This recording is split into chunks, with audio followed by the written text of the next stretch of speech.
Hi, how's it going? I'm Carol of the Cheerful Teacher channel and welcome back to my channel, guys.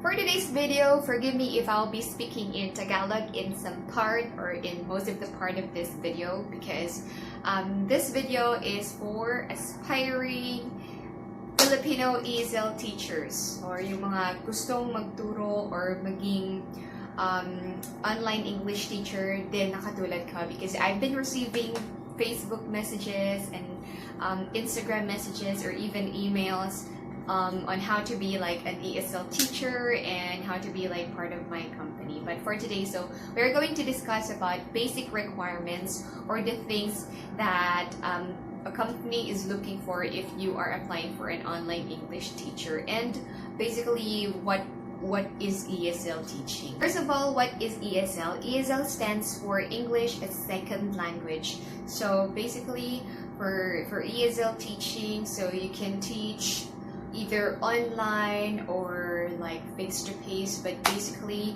in my case, so I am teaching from home and I'm doing it through online. If you'll be applying as an online English teacher to different companies, so most of the time the lessons are already provided by the company, so basically you just have to watch training videos, undergone trainings, pass the demo lessons and all those things. So you don't have to worry about the things that you're going to teach when you apply for an online English teacher. Okay, now the second question is, do you need to speak their language also, or kailangan ba marunong din tayo magsalita ng language nila? For example, in my case, I'm teaching Japanese, Taiwanese, and sometimes I could encounter Korean students. So I don't know those three languages, but it's not a requirement that you have to learn or you have to know how to speak their language. But I think it's gonna be like a plus if you know how to speak maybe mga basic lang na words or phrases, especially if you're teaching beginners. So it's gonna help you like it's gonna help the student to understand what you're saying, and especially also with your action. So it's called TPR, so maybe we can make a separate video about that. Okay, next question is, who are the students that you're going to teach? So you can teach any kinds of students. You can teach young people, like kids from 3 years old or above. I don't know, I have already taught a 3-year-old kid in my company, and it can be up to adults. So like yung mga senior na, mga retired na, I think they're just like making English as their hobbies, or sometimes they just want to talk to someone of foreign people and just enjoy life. And there are college students, high school students, university students, young professionals, businessmen. So everyone, you can have any students here in the ESL industry. Another thing you have to know is that we are not employees of the companies who will hire us, but instead we are called independent contractors, or we can say freelancers. So you should not expect any benefits like SSS, Pag-ibig, or PhilHealth. There's no benefits such that. There are some companies wherein they are deducting taxes. There are some companies which are not. So there are a lot of companies that hires Filipino ESL teachers. Salary ranges from 80 pesos to 200 pesos. I'm not sure if there are like other companies which hires which gives like higher rating from those that I have mentioned. Most of the time it's video class, so you will be able to see the students on the other side and they can also see you. So there are also some audio classes, but I think the most common kind of ESL companies, or yung mga companies na nakaraniwan yung system, is it's gonna be like a video call. So there. And again, as I have mentioned, so classes are done through virtual classroom, so it's going to be online, like a video call. Some uses Skype, Some uses other platforms that you have to download if you'll be conducting classes. So in my case, we use website to conduct classes. Now there are companies wherein they pay through PayPal, some pay through Payoneer, and then others are through bank accounts. So in our case, in my company, so we receive our payments either through BPI or PNB. And some companies pay like every 10th or 25th, some pays every 15th and 30th, but there are also companies wherein they pay the teachers just once a month. So I think it's better to check that also if you are applying to a company, to an online English teaching company. So alamin din natin kung kailan ba tayo sasahod if ever na mag-apply tayo sa isang company.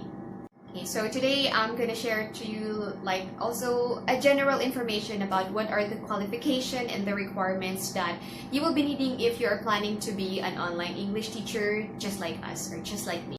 Okay, so first requirement I could say is you must be 18 years old above, or some hires teachers na 20 years old above na. So they're looking for the age also, and others requires different requirements like NBI, some documents also. So I think it's better to have those also. So some requires ESL Teaching certificates, so the what we call TEFL and TESOL, but others don't. So in my case, in my company, they don't really require like certificates such TFL, TESOL, those things. And okay, so some companies would hire high school graduates, undergraduates, college students who are still studying,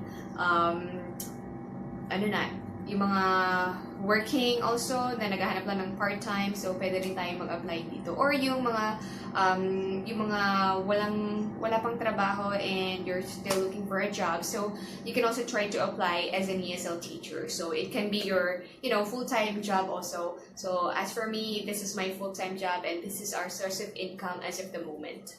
So let's go to the requirements or technical requirements that you will need to have once you are decided to apply as an online English teacher. So first thing that you must have is the internet connection. So there are some companies wherein they require 5 Mbps above. In my case, in my company, they only require 2 Mbps. And before, I had like the PLDT Fiber 1299 plan, wherein, ilang Mbps ba yun? 5 Mbps, 10 Mbps, I think. Yeah, and in my case, so medyo okay naman siya, natanggap naman ako na ganun pa lang yung Mbps na gamit ko during the application.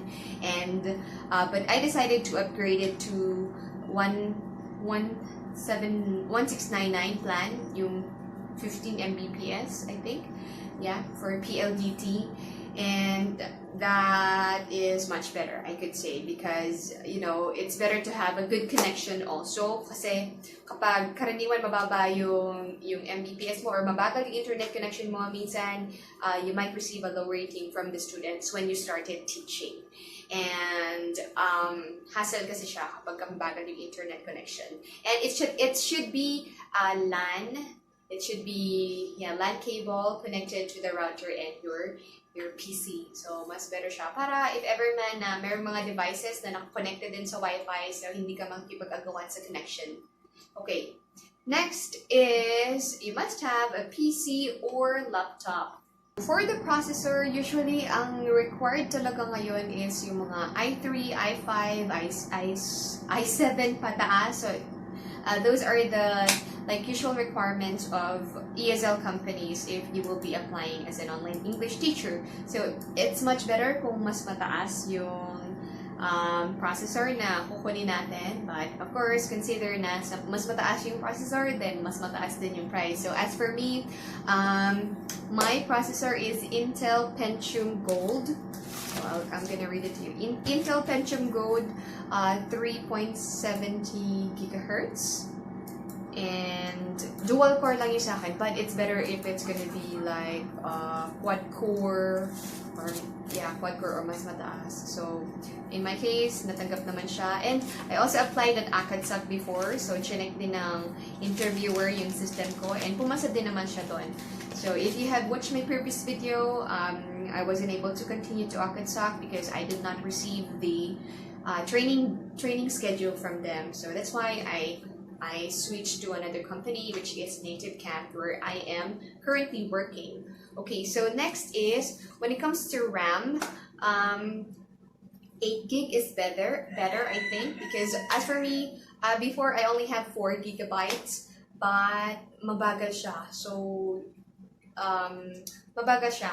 So, what we did is, usually nagaan siya, yung Google not responding when I was still using the 4 gig. So, what we did is we bought another 4 gig, so it became 8 gig, and from then, hindi na siya system not responding or Google not responding. So there. So when it comes to the operating system, I'm using Windows 10, but in some companies, so you could have the Windows 7. I also tried using Windows 7 at Native Camp before in my current ESL company, so it works. And other company also just require Windows 7 operating system, Windows 10 or Mac. So yun yung mga karaniwang requirements. Okay, next when it comes to ROM, so before we have like the 1 terabyte, pero nasira kasi siya because of the power supply. So masyadong mababa yata yung power supply na nabili namin. So what happened was nasira yung power supply and then nasira yung ROM namin na 1 terabyte. So now we switched and we only have 500 gig of ROM, but that still works fine. I can still conduct lessons smoothly in my company, and so there. So my advice is kung pipili kayo ng ng parts of the computer, or if you can like buy yung buo ng computer, so mas okay na, mas mataas yung mga quality nung pipiliin nating computer. And so for the processor, kung kaya ng i5, mas mainam na yun. But of course, so if you are still considering yung pera na hawak nyo, so this one that I had works for me. So, and again, nakaposition sa A4tech naman din, it's a Native Camp. So I think it should work with other ESL companies also. Okay, and next is yung headset. So when it comes to headset, so I have a Plantronics 6 to 8 USB type. So we bought it together with the computer also. So I think that's less than 2,000. I'm not sure what's the price, 1,600 to 2,000. But I also tried to buy the Logitech H111, and when I bought that at Shopee, it's worth 700 pesos, kasama na yung shipping fee. So okay naman din siya, and I could see that other ESL teachers are using it. What's good with the Plantronics is that meron kasi siyang mga button na you can click on mute, and then you can lower the volume or increase the volume. So that's what I like about Plantronics, and it's also lightweight, and I think most of the ESL teachers uses Logitech also for like others. So siguro saka na lang tayo mag-upgrade kapag kaya na, but there are a lot of also cheap headset wherein they have noise cancelling feature. So if you're looking for a headset, try to look for the headset wherein it has a noise cancelling feature, especially if magulo yung medyo magulo dun sa surroundings nyo. So like right now, I'm vlogging, and I think you could also hear like chickens and yung mga dumadaan sa kalsada. So it's better if you will use a noise cancelling headset. And also, so maybe next thing that you should have is a quiet environment. So, and try to maybe pakiusapan na lang yung mga kapitbahay or yung mga tao sa bahay nyo if ever na sobrang ingay nila. So para ma-lessen yung noise. So some uses egg trays para ma-lessen yung echo and yung noise from outside. So as for me, for this room, okay naman siya, hindi naman siya nadidinig ng mga students. Okay, next is webcam. So built-in camera if you're using laptop is okay as long as malinaw siya. Or for me, since I'm using personal computer, so I have an external web camera, so I'm using A4tech. So I will just post a picture here so you can see. So this is what I'm using, and I could say that the quality of this camera is also good. It's not that so expensive, but it works fine for me. So I don't have complaints when it comes to my camera from the students. And if ever na malabo man yung camera nyo, it's okay if you will add extra lighting, or if you will like go near to or place your station near the window wherein you can have extra lights. And if ever naman, so you can have lamp, or you can have ring light. So there, to add also like the quality, to add quality also to your camera. So I think that's just it for this video. So if you are if you have already decided to apply as an online English teacher and you are worried because yung ibang companies, they require experience, maybe ESL teaching experience, even not in online, or like BPO experience or related to English, and you know that you have the potential but you don't have those experiences, so it's better to give it a try. So mas okay na i-try mo na mag-apply, or i-try mo na subukan na mag-apply as an online English teacher, kesa yung mag-regret ka na sana pala tinry ko. So I think it's better if you will have like the no from the company. If ever na hindi pa, at least you tried, and at least you will have, you will have the experience to like really apply. But when it comes to interview, usually naman, so tell me about yourself. They will check your equipment, those things that I have mentioned in this video, and then you will be asked to do a demo lesson. So for the demo lessons, there are a lot of demo lesson samples here in YouTube, so you can just browse and explore. And if you are really like decided to apply as a home-based online English teacher, so I would suggest like just do it, because it's very convenient and it's very flexible, especially if you are a mom like me. So it's better to work from home, so you can have like a lot of time with your family, especially with your kids, and at the same time you can enjoy like working from home. So that's just basically it. And if you like this video, don't forget to hit the like button, subscribe if you haven't subscribed. So I do videos for ESL teaching, DIY, and motivation, and all those things for renting. So there, thank you so much for watching, and I hope this was helpful. Bye-bye.